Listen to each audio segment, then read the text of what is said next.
ဒီစာရွက်လေးတဲ့ကြောင်းကျွန်တော်ခဏလို့ခဲ့တယ်ဒီစာရွက်လေးကခဏလို့အနေနဲ့ကြည့်လို့ရှင်တော့တာမန်စာရွက်လေးတရတတာတော့ဒါပေမဲ့ဒီစာရွက်လေးထဲမှာလူတစ်ယောက်ရဲ့ညှို့နှင်းချက်တွေအနာဂတ်တွေဘဝတွေပါသွားရဲဆိုတော့ကျွန်တော်ကတော့မသိမှာမဟုတ်ဒီစာရွက်လေးကထိုင်းနိုင်ငံအယုဒ္ဓယမှာဆိုင်ငယ်နဲ့ကားနဲ့အစီအစဉ်ဖြစ်တဲ့ရင်ကနေပြီးတော့ကေဇေးခွေရတွေ့ရှိရဒီစာရွက်အတူပတ်ငင်7900အောင်လေအဲ့ညမှာပဲဒါတွေ့ရှိရပြီးတော့ကေဇေးခွေရပင်စေထားတော့ဖြစ်စဉ်ကတော့ထိုင်းနိုင်ငံအယုဒ္ဓယမြို့မှာကောင်းဝေးတယောက်ကသူ့လုံးလုံးရသမျှပတ်စံနေတချို့တော့ကိုသူကအမြဲစုကောင်းပြီးတော့နေလာခဲ့သူ့မှာချစ်လူတယောက်ရှိတယ်သူ့ရဲ့ရီမန်းချက်ကဒီမိန်းကလေးနဲ့သူလည်းနှစ်ယောက်သူဘဝရှေ့ဆက်ဖို့အတွက်အထောက်အကူတစ်ခုအနေနဲ့စီဝါရှာလို့ရအောင်သူတို့ရဲ့ဘဝရီမန်းချက်တွေအတွက်ချစ်စံတယ်လို့ကောင်းလေးကသူလုံးလုံးရသမျှပတ်စံတချို့တော့တွေစူဆောင်းခဲ့တာကြာပြီတရက်မှာတော့သူကသူချစ်တဲ့ကောင်မလေးရှိကိုအားတောင်လုံးဆိုတော့ဒီဆိုင်ဝဲလေးကိုယူပြီးတော့သူ့ရဲ့ကောင်မလေးရှိရဲ့ဆိုင်ငယ်မောင်းပြီးတော့ခွက်လာခဲ့တာသူရှိမှာပတ်ငွေ7900နဲ့တွေ့ဒီစာဝင်လေးလည်းပါတယ်ရုတ်တရက်မျိုးတနေရာရောက်တော့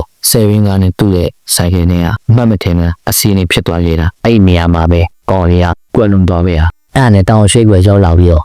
ဒီပတ်ငွေ7900ပိုးရတဲ့သူဒီစာလေးကိုပြီးရှိတော့စာလေးထဲမှာဗာရေးထားလဲဆိုတော့ငါတို့အတူတူကြိုးစားကြမယ်နော်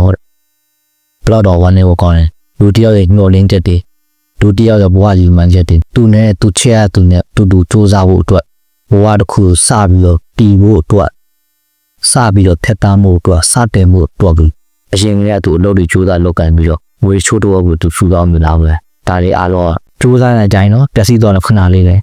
တော့နာဒီကိုကောင်းကျေးဇူးများတင်ပါတယ်ခင်ဗျာ